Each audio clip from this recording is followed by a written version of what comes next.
you're going to give me $1.90 on my dollar against the best team against lefties hitting and throw a lefty against me, I'm going to take it every time. Hey everyone, it's Phi Farley. It's June 6th, Wednesday, and we got a little bit shorter slate of games here in the afternoon as 5 games have already gone underway here today. And I got one pick I want to get to, but first let me say thank you to all the subscribers. I do appreciate it. And all the new subscribers, welcome, and I hope you get some value out of this channel. Second, I want to say yesterday I lost on the Chicago Cubs. Honestly, I'm quite surprised that Kyle Hendricks at home struggled so much against the Phillies. Gave up 5 runs on 4 hits in the first 2 innings. I'm just kind of surprised that happened. He settled in after that, got a little more true to form, but struggled out of the gates early there and picked up the loss. The good news about that for you is that I can admit that. I can gladly say exactly what happened because I'm not a betting service. You didn't pay for anything. Unlike those touts, it always cracks me up when they're struggling to listen to them beat around the bush and talk about some purple light special that they've been 9-2 on, and you need to, ramp back up because they're due. So anyway, don't have to do that. I can just move right on to today and see if we can get back on the winning track here with an afternoon game. So the game I'm talking about is Boston Red Sox hosting Detroit Tigers. So the Detroit Tigers are hitting .280, which is by and large the best team in baseball against left-handed pitchers.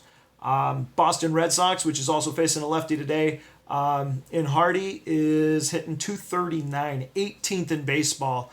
Very mediocre against lefties, which one of the highest strikeout percentages against lefties as well in baseball. Just kind of a fun fact for you.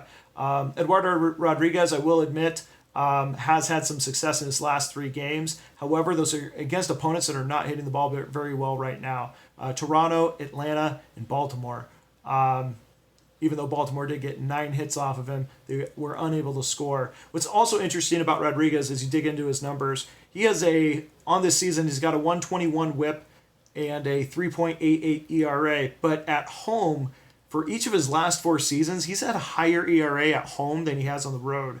At home, he's got a 1.36 whip and a 3.93 ERA, just bumped up a little bit from his season-long numbers. Now bouncing over to Blaine Hardy. Bullpen guy has now started to get some starts on the mound with a 2.77 ERA on the road, 3.12 with a 1.15 whip. We have a good hard-throwing lefty going against the Red Sox today, specifically against the Red Sox lineup. There's not enough data there to pull from. However, if we were to go back to Rodriguez, him against lefties is a 351 batting. Him against the Tigers is a 351 batting average, 13 hits on 37 at bats, 4 home runs, 7 RBIs. If we dive in a little bit, Jose Iglesias 3 of 7 with a pair of doubles and a home run against him. Miguel Cabrera 2 of 3. Victor Martinez 3 of 6. James McCann 3 of 7. A lot of success up and down the lineup for the Tigers. Now also the Tigers have been playing much better baseball, hitting the ball much better. So I want to acknowledge that as they're facing again another lefty here who has not been as sharp at home and definitely not one that is he's been saved by his offense. Most pitchers that have these numbers don't have a 6-1 record. It's because he pitches for the Red Sox that happens. Now today we have a good lefty going against the Red Sox lineup, which should be able to keep them at bay. So I'm looking for the Tigers to win this one, and I'm getting a $1.90 for my dollar. I'll gladly throw a $1.90 out there. I would probably much more likely to see this at about $1.20. So $1.90, I think we're getting tremendous value. I'll put my dollar on that one, taking Blaine Hardy on the road in Boston, taking the Detroit Tigers at a +190. All right, good luck, everyone. I'll see you again soon.